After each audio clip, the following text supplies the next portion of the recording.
है उतना अच्छा क्वेश्चन बना सकता है। फिर उसके बाद अपने सिलेबस में ही जितनी अर्थमेटिक है 10th तक ही है।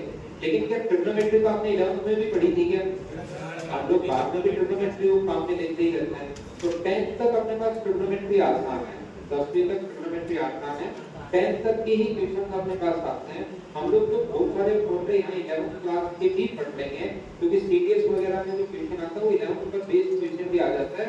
फॉर्मूला जैसे sin a + b आपके जो 10th में वैसे आने शुरू हो गए। तो एक चीज तो 10th स्टैंडर्ड का ही आता है, इसलिए आसान है। दूसरी बात है कि इसको पढ़ाने में थोड़ी प्रॉब्लम आती है। क्यों प्रॉब्लम आती है?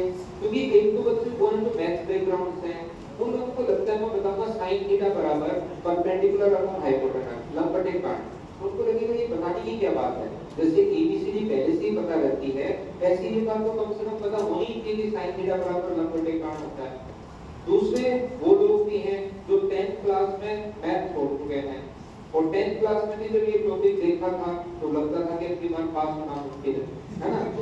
तो 6-7 साल हो गए उनको मैथ छोड़े हुए, तो क्लास में उनको भी साथ लेकर चलना है जो 6 या 7 साल पहले मैथ छोड़ चुके हैं, और उनको भी साथ लेकर चलना है जो मतलब मैथ बैकग्राउंड से है। कोई भी जो टॉपिक है ना, जैसे हम लोग बात करें अलजेब्रा की, अलजेब्रा जो था यहाँ पर बैठे किसी भी स्टूडेंट को नहीं आता था, अलजेब्रा किसी को नहीं आता। मेन रीजन क्या हो सकता है, आप लोग ट्यूशन कर पाओ, बहुत सारी चीजें नहीं पता हो आपने सीख ली, लेकिन ट्रिग्नोमेट्री ऐसा टॉपिक है कि कुछ बच्चों को पहले से आता रहता है। ये वाला टॉपिक आसान टॉपिक होता है, 10th स्टैंडर्ड में आता है, मैथ बैकग्राउंड को तो पहले से आता रहता है।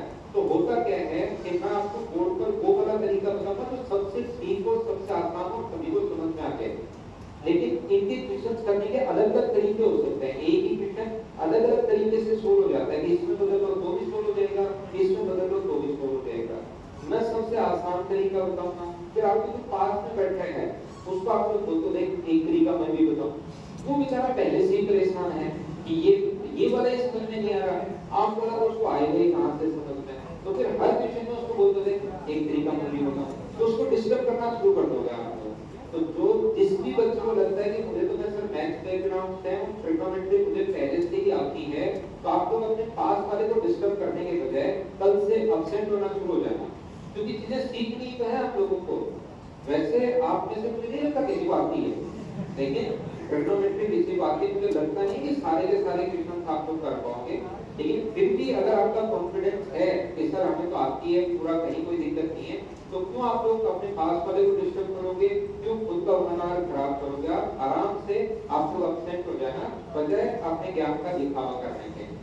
मुझसे जो भी आप लोग पूछोगे मैं आपको समझाते चलूंगा, कहां से कैसे क्यों बना, कहां से फॉर्मूला बनता है, कैसे बनता है, हर चीज मैं आपको समझा दूंगा। लेकिन जो आपके पास में बैठा उसको डिस्टर्ब मत करना, उसको डिस्टर्ब करोगे तो मैं क्लास से बाहर कर दूंगा, आपको याद रखिए। क्या बुकलेट सभी को मिल गई है क्या? बुकलेट में एकदम सही से फॉर्मूला लिखे हैं, कहीं पर कोई प्रॉब्लम नहीं है। तो हम लोग फॉर्मूले जो मैं बोर्ड पर तो समझाऊंगा और आप लोग यहाँ पर पढ़ लोगे। जैसे मेन इक्वेशन था, मेन इक्वेशन के 2D में सारे फॉर्मूले जो थे मैंने कहा था बोर्ड पर मेरे साथ साथ लिखो। अलजेब्रा के सारे फॉर्मूले मैंने कहा कि चलो लिख लो, लिखने से याद होंगे, लेकिन ट्रिग्नोमेट्री अपनी बुकलेट में बिल्कुल सही परफेक्ट लिखा हुआ है, तो उसमें आपको वापस लाइन खराब करने की जरूरत नहीं है। इस टॉपिक को मैं 8 भाग में बांट देता हूँ, 8 छोटे-छोटे पार्ट में हम लोग डिवाइड कर लेते हैं। और जब 100 क्वेश्चंस आते थे मैथ्स के 2022 से पहले, टोटल 100 क्वेश्चन आते थे मेंस में, उस टाइम प्रत्येक पॉइंट से एक-एक क्वेश्चन पूछता था, 10 क्वेश्चन पूछता था, किसी पॉइंट से 2 क्वेश्चन उठाता था, इसी से 1। अब टोटली आपके मेंस में आपको 2 क्वेश्चन आएंगे या 3 क्वेश्चन आएंगे। तो चलिए हम लोग समझने की शुरुआत करते हैं। Sine, cos, tan, cos, sec या cosec, ये अपने पास होता है रेशियो, ये ट्रिग्नोमेट्रिक रेशियो होता है। अपने पास राइट एंगल ट्रायंगल में कितने साइड होती हैं? एक ट्रायंगल में 3 साइड होती हैं, तो रेशियो को 3 टाइप्स आप लोग लिख सकते हो। रेशियो की खुद की फॉर्म है, ये रेशियो की फ्रैक्शन फॉर्म है, और ये रेशियो की डेसिमल फॉर्म है। तो हम लोग रेशियो का ये वाला फ्रैक्शन फॉर्म अब हम लोग पढ़ेंगे, ये वाला फ्रैक्शन में हम लोग लिखते हैं, तो परपेंडिकुलर अपॉन हाइपोटेनस लंब/काट।